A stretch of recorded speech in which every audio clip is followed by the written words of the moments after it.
And welcome back to the next episode. I really appreciate you joining me again on this amazing journey where we are weaving everything together in all aspects. And so I figured today we would call this episode Past, Present, and Future. All right, let's get into it. Welcome back, you guys. I really appreciate you. I am Shannon. I started this day off so chaotic.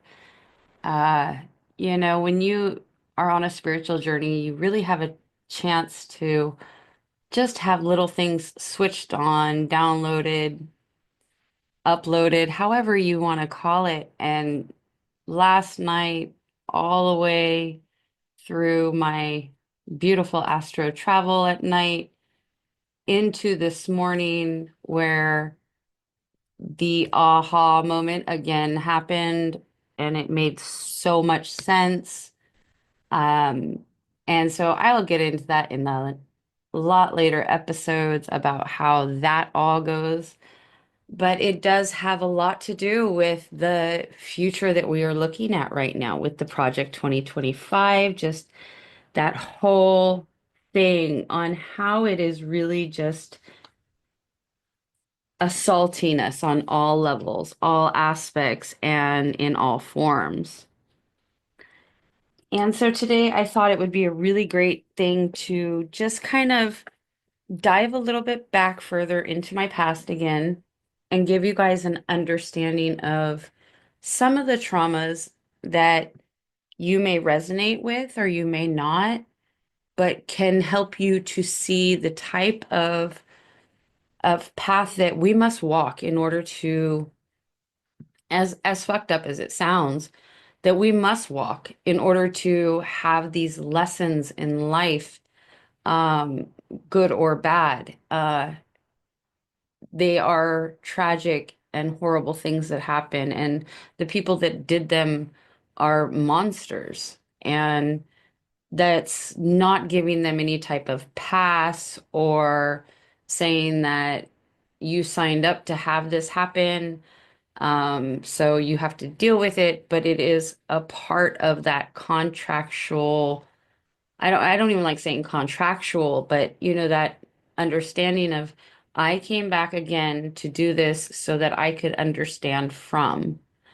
And so I want to dip a little further back, explain a little things that I encountered as a daughter of a biker, a monster, that also helped shape me. So that's how I think that we're going to continue to structure this is that there will be bits and pieces that I can bring in of my life story that actually helped mold me up into the high priestess that I am today, that helped create the pathway for me to be seen as the leader of my community. Whether some may like to, what's a good word for it? Let me just be straight and forward and honest that some like to bullshit through. We are still on the teeter-tottering of all of this that's going on currently in our society with the Project 2025, with the things that Trump and his administration are doing, with this white Christian national agenda. And it aligns with that, with what I've gone through growing up. So let's set the stage and the tone a little bit for this. Um, this is going to be a little interesting because I'm stepping out of the shadow, right? And I'm not just speaking my truth, but I'm showing you how you can transform your own pain, like I have, into your source of power. So I hope you're ready for this step into this journey with me, and let's really dive in. So let's talk about first this chapter, the past. and the trauma that shaped me that aligns with today. And I want to take you back to a time when, as a child of abandonment issues and abandonment syndrome, you don't have that attachment to love, that feeling of love. And so I really didn't when it came to both of my parents. Um, I really didn't know what that love was, right? And to a time when I was taught really what a woman's place was basically to be in the background, to be unseen, to be unheard, to disappear. So like by the time I was like, I want to say 6 or 7, I kind of pretty much already knew my role as a woman in this world, and that was serve, clean, obey, period. My father, this Hells Angels background, he was a man who didn't just like dominate in his world, like he was the badass, Billy Badass. Like Bob didn't walk into a bar without taking out his chains and beating some poor bastard down, right? Like I learned all about this as that young of a child. And not only did it teach me that that is how he dominated his world, but it also taught me that's how he chose to dominate everyone in his world. And I mean everyone, including me. So I had talked about around 4 or 5, my mom just up and cutting out. She had left me in a bar with my aunt, according to my father, and that's where he found me, and yada, yada, yada. Well, fast forward a few months, maybe a year later, I am not sure. I am just, in those years between 5 and 7. And we were living in Reno on Cheney Street at the end. And my dad, he was recluse, he was building bikes, there was parties. I remember because I would be forced to stay downstairs and with the other kids in our house, in my house, and we were supposed to just watch TV and all that while the adults were upstairs. Um, I remember that one year specifically, I was sitting in the living room, the door was open. It must have been probably summertime because Reno gets real hot in the summer. And I hear screaming, a woman running up our walkway. Bob, Bob, he's gonna kill me. And I noticed she was completely naked, naked as a jaybird. Um, and to find out, this woman was in the conversation of all the emotion, basically telling my dad, Bob, you need to help me. You got to protect me. He's going to kill me.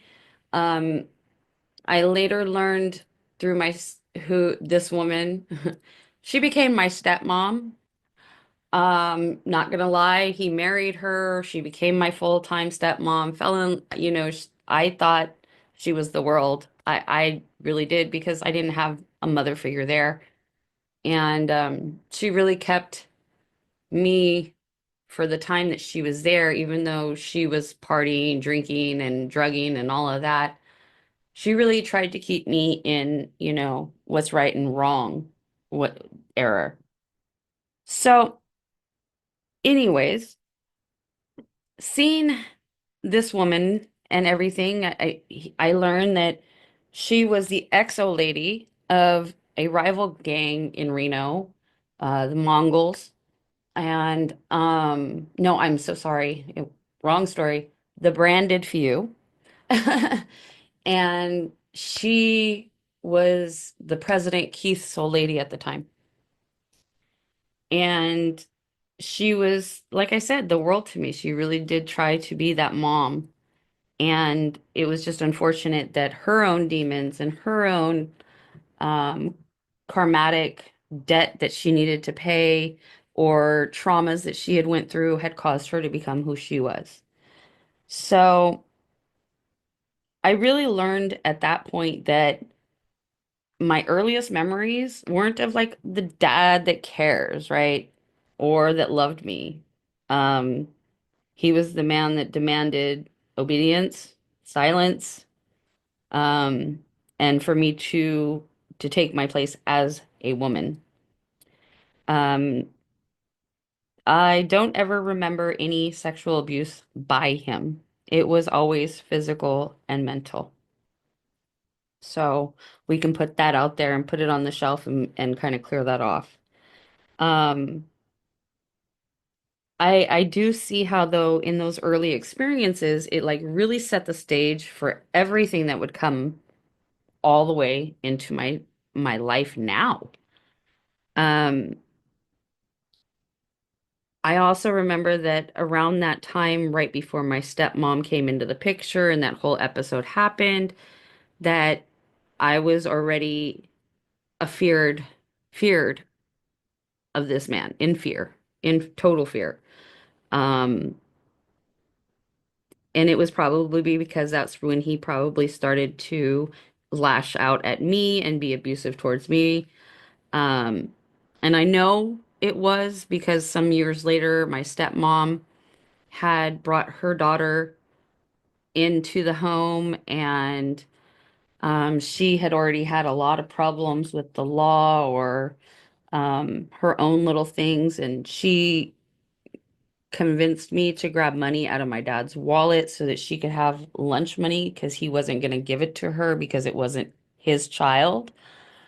And money had stuck to the what I thought was a dollar at the time because I was like 7 or 8. I was in second grade. So if do the math on that, I was in second grade. I was at oh, I can't remember the name of the school. But it was like the fourth school I'd already started going to in by second grade. And the teacher there, um, she was the one that when my stepmom came to school, oh my gosh. So my stepsister asked me to get this money. I got the money. She saw there was extra money in there. She's like, let's go to 7-Eleven. I didn't know any better. So I was like, yes, let's do that. I got all kinds of stuff for my lunch, thinking I was going to be the cool kid with all of the snazzy snacks for lunch from 7-Eleven. And um, I got to school. I put my lunch up on the lunch where we put all our lunch stuff. And within, I would say, an hour of starting the school, my stepmom showed up and she asked that um, I get all my stuff and come home. And I did. And that day he beat me with a belt that said hawk across it so often and so many times that I had welts and bruises the next day. And they had sent me to school, and the teachers noticed that there were serious bruises and welts and that I was having a hard time sitting down. And they took me into the office, and the counselors looked at me and they immediately called Child Protective Services. Um, at that point, I was taken away from them and placed in temporary custody with a foster home. And somehow this man convinced the judge that the beating that I got was just because I had went into his wallet. And so therefore the judge deemed it was appropriate that he gave me that beating and released me back into their custody. that was the first time he'd locked me in my room. I wasn't allowed to leave that room, only to go to school and come straight home and return to that room for approximately almost a year. I was not allowed out. I wasn't allowed outside. Um, and then I don't even know if he was going to ever let me off of what we called punishment. But we ended up having to move to Susanville, California, and I was still on punishment there when we got there. So it's crazy. Um, so a lot of what he did was pure abuse. And then, you had my biological mother. She left me in the hands of this man who had obviously, if he treated me like that, had damn well treated her even worse. Um, and probably treated her a little bit better than he treated me because I was in in my mind now that I look back, he knew I wasn't his biological child because of the type of, okay, I can't even, okay, because of the type of sexual um things that they did as bikers, you couldn't really, you know, say yes or no unless it was a completely different like outcome of the child. But, you just kind of you just knew you didn't know. And apparently, I feel like he knew because of the way he treated me. And so my mother, she didn't just like abandon me physically, right? When you're that young, she did way more. She abandoned me emotionally. She didn't protect me. She didn't fight for me. And instead, she chose, as a higher practicing witch, chose to bind me in that I would not be able to see where my path was supposed to take me, that I would always be blind to it. I don't think it was necessarily the what she was intending, but that was the consequence. And in some ways, I believe her leaving was the start of my own spiritual story, my own survival story, and my own leveling up as who I am today. Because if she'd stayed, maybe I would have never learned how to survive on my own, to trust my instincts, to always question things that I didn't feel were just. Maybe I would have never found my own voice like I have today. But as a little girl, it didn't feel like strength at all. It felt like betrayal and loneliness. I was raised in a house of fear. Fear his anger, fear his rage, which would turn on like a light bulb if he was on the come down because Mr. I'm a big badass biker, I'm a drug dealer, da da da da da, always disobeyed the golden rule and always got high on his own supply. So the fear that I would always have, like, oh my God, what is his mood gonna be? Did I do everything good enough? Um, is he gonna see that, I did good? Am I gonna get praised or am I gonna get anything? It wasn't just like the beatings, like his words. Like he would constantly humiliate and strip away any type of self-worth that I had. That daily grind under his thumb. Oh my God. And all of this, it came with the message that women were only here to serve, shut up, and take it. Like I would hear him say the most oh my God, appalling things you could ever say to a child. Like, who tells their 11-year-old daughter after she gets her first menses, "Oh, great, now you're just going to be a whore like your mother," or, "Oh, you want to wear that dress? Why? So you can be a whore like your mother?" But the whole time, like, when my stepmom wasn't there or they were broke up or whatever they would do. Like he would he would leave me in the custody of my babysitter, who was a topless dancer on 4th Street in Reno. And he would have me go, he would take me to her apartment in the morning as soon as she'd get off work, and she would watch me until he got home, or however long it would have to take him to do whatever run he was on. So there was a lot of craziness that went on that I had to endure. And not only that, but to see how women were being treated. But again, the one thing as I look back that in all of this that I learned was how to survive, how to keep going, how even when I felt like I couldn't, like there are still so many days I'm like, oh, I just don't. I wish I didn't have to have this strength. I would love to be able to be the one that can collapse and just sit down and go, you know what, today I'm not feeling it. I just want to be, but I can't. I have this inside of me that is this constant drive to, are you feeling okay? Oh yeah, I'm good. I'm Gouda. I'm straight. Even after my heart attack, even after all of that I went through, I was still trying to leave the hospital 45 minutes after having a stent put into my heart after my heart attack. Like still constantly trying just to keep moving forward. So one of the things that play in my mind is how to keep going even when I felt like I couldn't. And I realized that survival instinct is what would later save my life in every single situation. And I can look back at that and go, yeah, that's what it was.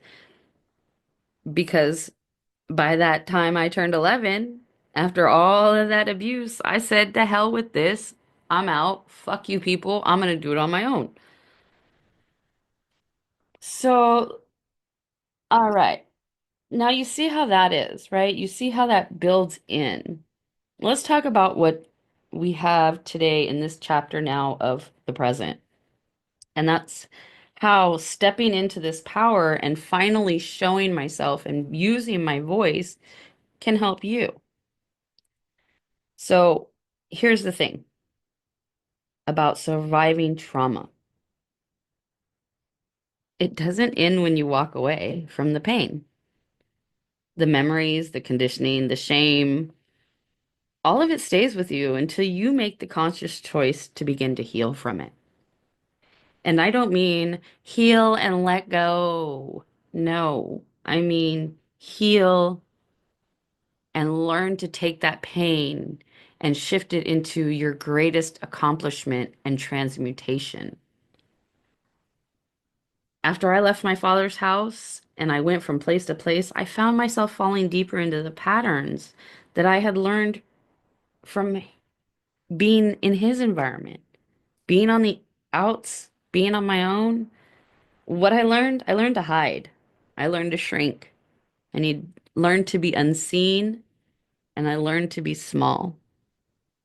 That's what I learned from being on the streets as a runaway. But everything changed really for me after my neck surgery. I was forced to slow down.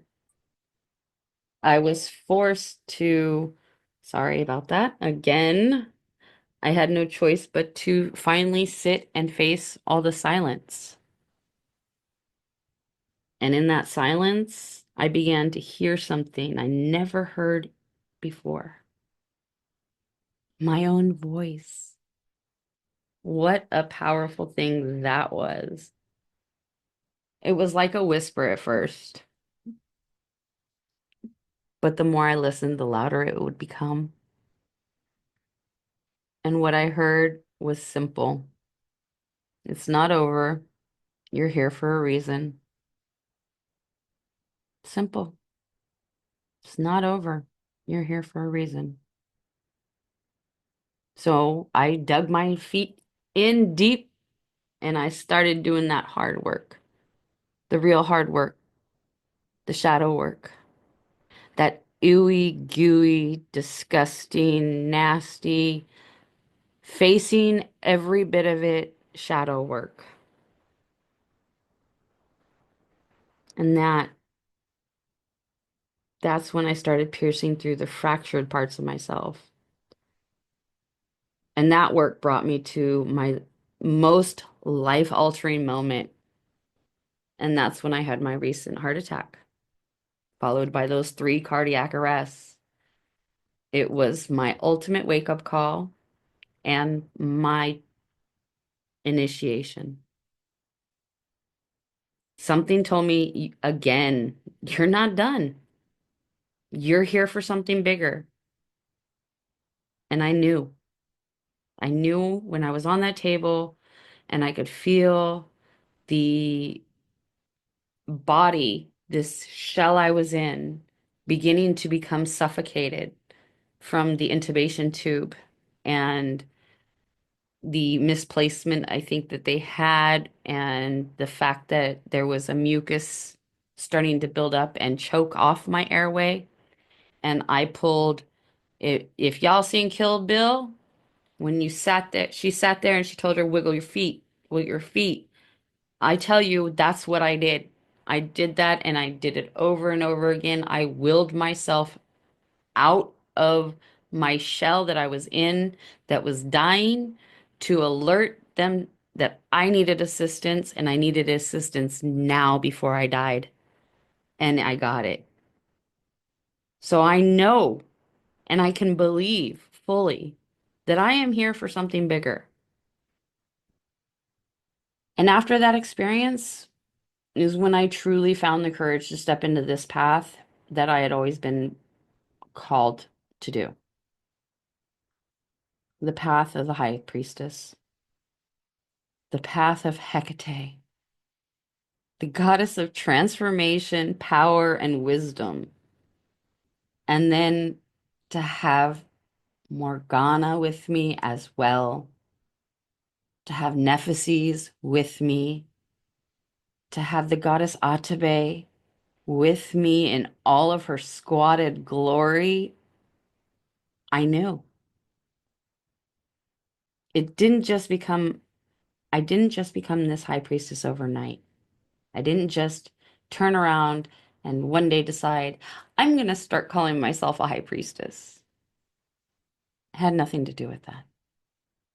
It had everything to do with the final point after examining every single aspect that I had been through and conversing with my spirit team and understanding from different knowledged, highly knowledgeable, I guess you would say, leaders and teachers in the spiritual world, and my coven and my own understanding. I was able to piece it all together that this was my initiation. This was, you don't need to wait for somebody to come and charge you all kinds of money to be called a high priestess when you've just walked the walk, you've talked the talk, you've weeded out those that can't do the work that you did, that are only there to continue to be energy vampires in this world and suck the life force out of those that are truly leaders. Because we can see through the bullshit. We can see if you're doing the work. We have tech that can help us also do that. So, like, we don't just have websites, we don't just have all of this stuff. We have spiritual teams that tell us they're just jerking you off. We have spiritual teams that tell us, they're serious. They just need some time. So we do have all of that. And so here's the thing. The past is behind us, and the present is our power. But our future, the future is calling us. And I've seen it. I've seen the world that is coming, the changes that are likely to start to unfold as we speak. We are standing on a precipice of something massive. It's not just about me or my journey, it's about all of us. It's about the global shift that is happening right now. I've been shown a vision of what is to come for 2025. And it is a time of great transformations. Yes, for us spiritual leaders to prepare. It is a time when women will rise. We will no longer be silenced. We will no longer hide in the shadows, and you will hear our voices. But there's also something darker. There's something that's been brewing for far too long, trying to pull us back into submission. And this time, it's not just about personal healing. It's also about the collective and the collective aware awakening. The guides have tapped us and me for this reason. They've shown me the path, they've shown other spiritual leaders the path, and it is now time for us all to take it. This is the time that we have worked for. We are here to do this. We are here to heal the world through our own healing, our own wisdom, and our own knowledge. We get to step into our power as women, as leaders, and as warriors. I've seen what's coming. I've seen the signs, the messages, the visions, and it is clear. We have the power to shape the future, but we must be bold enough to do it. One of the other things that I would like for you guys all to also pay attention to in regards to the 2025 Project Chaos that is going to be attacking people that are in certain type of practices. Um, I want you to understand right now that there's another sign that we have. It is in Greece. It is the awakening of the forces that are under Santorini. I need my sisters who are really in tune to understand that this is going to be another shift. This one is going to be potentially tectonic in nature. So maybe what my visions show, the chaos, all of the fear behind the 2025 project could just be a surface level event. So let's be mindful at this time and really keep our eyes clear. Um, the guides have tapped me for this reason, and I'm not going to back down. I'm going to continue to share my message. And for my clients that um, I have chosen to continue on this path with, please stay strong. I appreciate you for doing the work you needed to do to get yourself to this stage of awakening so that we can shift this into the goddess rising that we've all seen. And so, as I look through all of this episode, one of the things that I would really think about is the past is what it is. The present is where we stand tall. We stand unshakable. We use our voice. And the future is ours for taking, but only if we stand together, sisters. Only if we rise together. We work to do the work together, not just for ourselves, but for each other. We are each a key, integral piece of this. We all came here with specific knowledge. And those of you that are in my classwork understand what I mean by that. I have helped you with past life or your your numerologies. I've helped you uncover certain aspects of your past or your heritage. So you have done those work. You're there. You've worked on yourself. You've actually done the ego deaths. You've done your dark night of the shadows. You have come through the dark period to plant your seeds of fertile intentions, okay? And you are what we are here for. We're all here together as this cog shifts completely and we are allowed to move forward.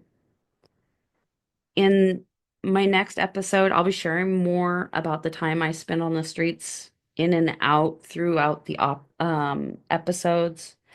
Um, I'll talk about throughout the next episodes powerful lessons that I've learned, people I've met, and those experiences that have shaped me to be the high priestess and extraordinarily amazing bomb ass woman, all right, that I am today. Um, so you don't want to miss these next episodes. Trust me, trust me, trust me, trust me.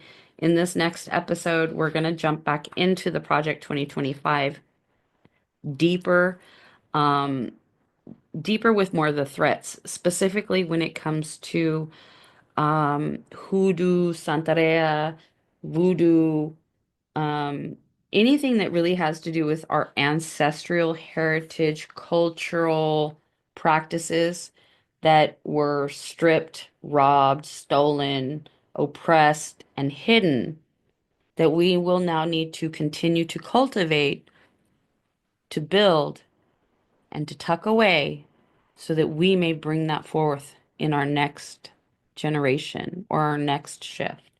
And that one will be called Reclaiming Our Power, Hoodoo, Resistance, and a little spiritual warfare. Till next time, guys, I appreciate you. My name is Shannon. I am a high priestess of the goddess Hecate and many other beautiful, beautiful deities. My spiritual army, my spiritual team, all here with me all the time, making sure that as we go forward with authentic truth and power. Till next time, guys. Thank you.